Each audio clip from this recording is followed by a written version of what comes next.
Hello everyone. In just a few days' time, ministers from over 160 countries will gather in Nairobi, Kenya, for the WTO's 10th Ministerial Conference. This is the first time that this meeting is being held in Africa, and so I think our task is very clear. We must ensure that trade plays its role as a force for growth and development in Africa and beyond. The government and the people of Kenya have made a tremendous effort to ensure that this ministerial conference is well prepared, well organized, and well managed. They've set the stage. Now it's nearly time for the main event. Now it is essential that WTO members agree some meaningful outcomes in Nairobi, particularly outcomes which will deliver for Africa. And there is a lot on the table.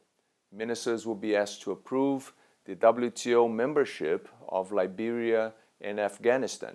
Now, this is very positive news. It marks the successful end of a long process of negotiations. And more significantly, membership will provide a boost for growth and development in those two countries. It is also likely that some members will finalize an agreement to eliminate tariffs on more than 200 information technology products, which account for approximately 7% of global trade. So this could have a major economic impact across the board. And we are working hard to deliver in a number of other areas as well. For example, there are some big agriculture and development issues on the table.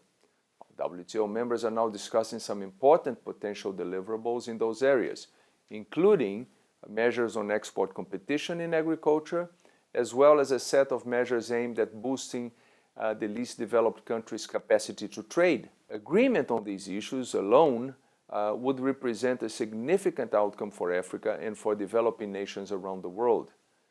Finalizing these negotiations will be very tough, but our record shows that we are successful when we are creative and innovative. And we have had some recent inspiration. Our last ministerial conference was held in Bali in 2013. It was a real success. Members agreed a range of important measures in Bali, which we are now working to implement. We can also take inspiration from a recent deal to extend an exemption on drug patent rules for the poorest nations. And I hope that we can build on these breakthroughs in Nairobi. But our efforts will not end there. Nairobi will also point the direction forward for the organization. Of course, the WTO will continue to monitor the observance of trade rules, to settle trade disputes, and to support developing countries to improve their capacity to trade. Those things will continue, but we must also consider how we can speed up the process of reforming global trade rules. Too often, our negotiations proceed too slowly, and there are different views about how best to advance this work in the future. In Nairobi, members will need to agree on the best way to move forward on the negotiating agenda as a whole. And for all these reasons, the world will be watching us as we gather in Nairobi. Now, the Kenyan government has said that they are hosting this event on behalf of the whole continent of Africa.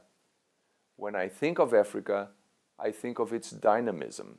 I think about the sense of energy and the sense of purpose that I find in every African leader or business person that I meet. Africa has the youngest population and the highest growth. And I think Africa's potential is unmatched. And I think that trade has a crucial role to play in helping to realize this potential. So I do hope that some of that energy and dynamism will inspire WTO members when they gather in Nairobi in just a few days' time. Thank you.